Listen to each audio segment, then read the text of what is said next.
আর মাত্র 10 মিনিট পর স্কুল ছুটি হয়ে যেত মাইলস্টোন স্কুল অ্যান্ড কলেজের। শিশুরা ফিরে যেত বাসায়, মায়ের কোলে, দুপুরের খাবারের টেবিলে। কিন্তু তার আগেই দুপুর 1:18 ঢাকার উত্তরা দিয়াবাড়ির শান্ত আকাশ চিরে ধেয়ে এলো বাংলাদেশ বিমান বাহিনীর একটি যুদ্ধ প্রশিক্ষণ বিমান। আর মুহূর্তেই সেই স্বপ্ন ভরা দুপুর রূপ নিল আগুনের বিভীষিকায়। দুপুর 1:06 বিমানটি উড্ডয়ন করে, আর মাত্র 12 মিনিটেই 1:18 তা বিধ্বস্ত হয় স্কুল ভবনের মাঝে। ভবনটি যেন 2 ভাগে ভাগ হয়ে যায়। বিমানটি এক পাশ দিয়ে ঢুকে আরেক পাশ দিয়ে বেরিয়ে যায়, ফেলে যায় দগ্ধ দেহ, ভাঙা স্বপ্ন আর কান্নায় ভেজা স্কুল ড্রেস। মা, আমি বাঁচতে চাই। শিক্ষার্থীদের চিৎকার আর দৌড়। বিমানটির ধাক্কায় পুরো ভবন যেন কেঁপে ওঠে। ধোঁয়ায় ঢেকে যায় চারিদিক। শিশুরা ভয়ে ভয়ে কাঁদতে কাঁদতে ক্লাসরুম ছেড়ে দৌড়ায়। কেউ মাঠে যায়, কেউ সিঁড়ি খুঁজে পায় না।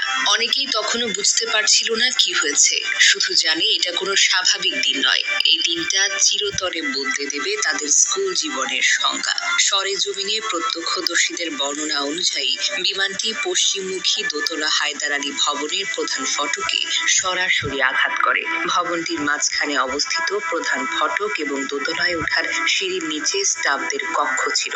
বিমানটির ফটক ভেঙে ভবনের এক পাশ দিয়ে প্রবেশ করে এবং অন্য পাশ দিয়ে বেরিয়ে যায়, যার ফলে ভবনটি এফোর হয়ে যায়। দুর্ঘটনার পরপরই বিমানটিতে আগুন ধরে যায় এবং কালো ধোঁয়ায় চারিদিক ছড়িয়ে পড়ে, যা ক্যাম্পাসে একরকম আতঙ্কের সৃষ্টি করে। প্রত্যক্ষদর্শী শিক্ষার্থীদের বয়ান অনুযায়ী প্রধান ফটকের কাছে সবসময় স্কুলের স্টাফরা উপস্থিত থাকতেন।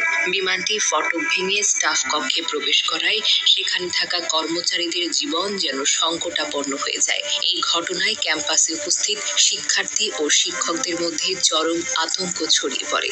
অনেকে নিরাপদ আশ্রয়ের জন্য ছোটাছুটি করতে শুরু করে। এই দুর্ঘটনায় হতাহতের সংখ্যা নিয়ে বিভিন্ন সূত্রে বিভিন্ন রকমের তথ্য পাওয়া গেছে। ফায়ার সার্ভিস ও সিভিল ডিফেন্স অধিদপ্তরের মহাপরিচালক ব্রিগেডিয়ার জেনারেল মোহাম্মদ জাহিদ কামাল নিশ্চিত করেছেন, শেষ খবর পাওয়া পর্যন্ত 19 জন নিহত হয়েছেন। এছাড়া বিমানের পাইলট ফ্লাইট লেফটেন্যান্ট তৌকির ইসলাম সাগর বিকেল 3:45টার দিকে সম্মিলিত সামরিক হাসপাতালে মারা যান। একাদশ শ্রেণীর শিক্ষার্থী রজ্জপালী নিলয়কে তার মা নীলুফা বেগম দুর্ঘটনার পর থেকে খুঁজে পাচ্ছেন না। নিরাপত্তার কারণে কলেজের ভেতরে অভিভাবকদের প্রবেশ করতে দেওয়া হচ্ছে না। ফলে অনেক অভিভাবক ক্যাম্পাসের বাহিরে এখনো অপেক্ষা করছেন। তাদের মধ্যে আতঙ্ক আর শোকের ছায়া যেন স্পষ্ট। প্রশ্ন তোলাটা জরুরি, কার দায়িত্বে এই মৃত্যু?